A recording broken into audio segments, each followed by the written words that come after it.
Welcome back to our channel. మహిళా సంఘాలకు ఇంకొక బంగారం లాంటి న్యూస్ పట్టుకొని వచ్చిన.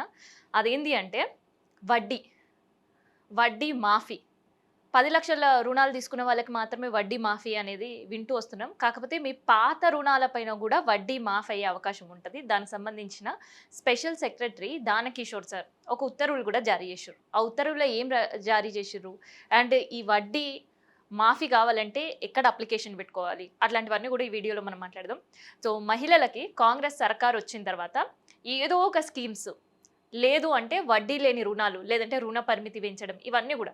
సో గతంలో కేవలం 5,00,000 మాత్రమే రుణం ఉంది. కానీ ఆ 5,00,000 పరిమితిని కాస్త 10,00,000 వరకు చేసారు. ఇక 5,00,000 రుణాలు తీసుకోవాలి అని అంటే వాళ్ళు వడ్డీ కట్టినప్పటికీ కూడా బ్యాంకు వాళ్ళు ఇవ్వాలి ఆ రుణం అని అంటే ఇక నానా తంటలు పడాల్సి వచ్చేది. కొన్నిసార్లు లంచాలు కూడా ఇచ్చుకునే పరిస్థితిలో చాలా మహిళా సంఘాలు ఉన్నాయి.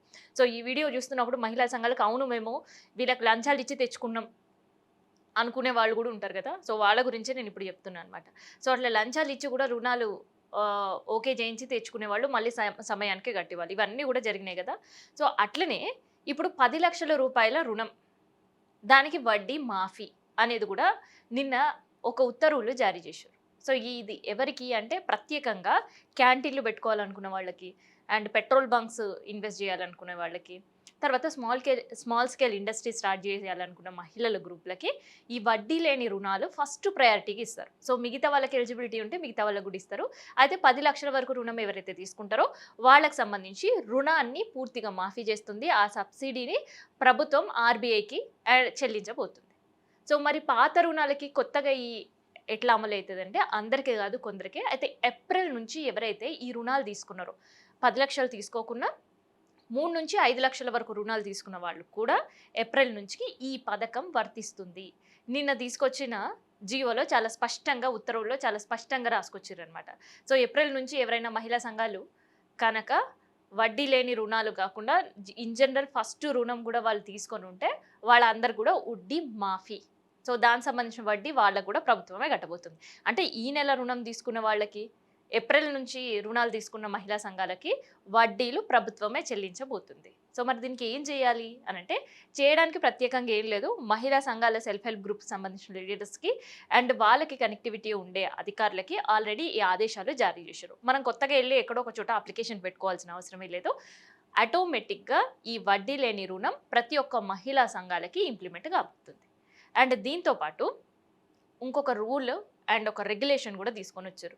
అయితే వడ్డీ లేని రుణాలే కదా మేము అసలు కూడా కట్టడం కష్టం కదా అని ఎగ్గొట్టే ప్రయత్నం ఎవరైనా చేస్తే అసలు కట్టు వడ్డీ కట్టు అన్నట్టు అవుతుంది అనమాట.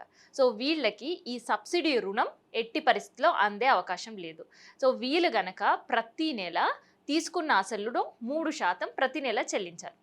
అట్లా చెల్లించకపోతే గనక ఫస్ట్ నెల ఏమన్నారు, రెండో నెల నుంచి ప్రభుత్వం నుంచి వచ్చే సబ్సిడీ కట్ అవుతుంది, ప్రభుత్వమే చెల్లిస్తుంది అని ఇందాక నేను చెప్పిన కదా వడ్డీ, అది కూడా కట్ అవుతుంది. ఇక ఖచ్చితంగా మూడో నెల నుంచి వడ్డీ కట్టుకోవాలి, అసలు కట్టుకోవాలి. సో వడ్డీ కట్టడం అంటే ఎంత ఇబ్బంది ఉంటుంది అనేది కొంతమంది మహిళా సంఘాల మాటల్లో వినండి. ఇప్పుడు మీకు వడ్డీ కడుతున్నారా, వడ్డీ లేని రుణాలు మీ వరకు వచ్చినాయా? మాకైతే వడ్డీ లేని రుణాలనే చెప్పారు బ్యాంకులో. మరి ఎట్లా పడితే తెలియదు. తీసుకుంటారు ఫస్ట్. మరి ఇప్పుడు మా అప్పు తీరేటప్పుడు తెలిసిద్ది. అప్పు అంతే ఇక అప్పటిదాకా కట్టేదే ఇక కట్టించుకోవటమే. విన్నారు కదా, మహిళా సంఘాలు వాళ్ళు తీసుకునే అసలు కంటే వడ్డీ కట్టడానికి ఎంత ఇబ్బందులు అవుతుందో. మరి ఈ స్కీమ్లో మళ్ళీ మీరు చేరిన తర్వాత కొంచెం నెగ్లెక్ట్ చేసి ఏం కడతాంలే ప్రభుత్వం ఎట్లాగో సబ్సిడీకే ఇచ్చింది కదా అని అనుకుంటే కనుక అసలు పోతుంది, వడ్డీ పోతుంది, రెండు పోతాయి. మళ్ళీ మీకు రుణాలు ఇచ్చేటప్పుడు కూడా బ్యాంకులు మిమ్మల్ని సతాయించి రుణాలు ఇచ్చే అవకాశం ఉంటుంది. అయితే ఇందులో రెండో విషయం కూడా తెలుసుకోవాలి. ఎట్లాగో సబ్సిడీ రుణాలే కదా, 10,00,000 వరకు ప్రభుత్వం ఇస్తుంది కదా, దీన్ని మనం మిస్యూజ్ చేయొచ్చు అని ఎవరన్నా ఫేక్గా గనక మహిళా సంఘం క్రియేట్ చేసి దానిపైన మీరు వడ్డీ లేని రుణాలు తీసుకుంటే వాళ్ళపైన క్రిమినల్ కేసులు పెట్టబోతుంది ప్రభుత్వం. ఆల్రెడీ కొందరిపైన క్రిమినల్ కేసులు ఆల్రెడీ పెట్టింది. ఇకపై అట్లాంటి చర్యలు ఏదైనా చేస్తే వాళ్ళపైన స్ట్రింజెంట్ యాక్షన్ కూడా తీసుకోబోతుంది. ఎందుకంటే యాదాద్రి భువనగిరిలో ఫోరెన్సిక్ సర్వే అంతా నిర్వహించారు. ఫేక్ గ్రూప్కి సంబంధించిన ఈ ఆగడాలను అరికట్టాలి అండ్ నిజమైన మహిళా సంఘాలకే ఈ వడ్డీ లేని రుణాలు కావచ్చు ప్రభుత్వం ఇస్తున్న స్కీమ్లు అందాలని డెసిషన్ తీసుకున్నారు. ఇకేముంది, అందుకనే అట్లాంటి వాళ్ళ భర్తం పట్టడానికి కూడా ఫోరెన్సిక్ టీం రెడీగా ఉంది. అండ్ మహిళా సంఘాల గ్రూపులకు సంబంధించిన ఆడిటింగ్ కూడా చేస్తున్నారు. ఇన్ని సంవత్సరాల్లో ఎప్పుడు మహిళా సంఘాల గ్రూపులకు సంబంధించిన లెక్కలో ఆడిటింగ్ టీం వచ్చి చేసుడు అనేది లేదు.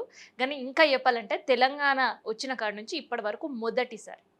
సో ఎవరైతే రికార్డ్ సరిగా మెయింటైన్ చేయకపోయినా, గ్రూప్ సభ్యుల నుంచి ఎక్కువ డబ్బులు వసూలు చేసినా, అండ్ ఆ అకౌంట్లో ఆ డబ్బులు వాళ్ళు వేయకపోయినా, సో ఇవన్నీ కూడా ఆడిట్ టీం తేల్చబోతుంది.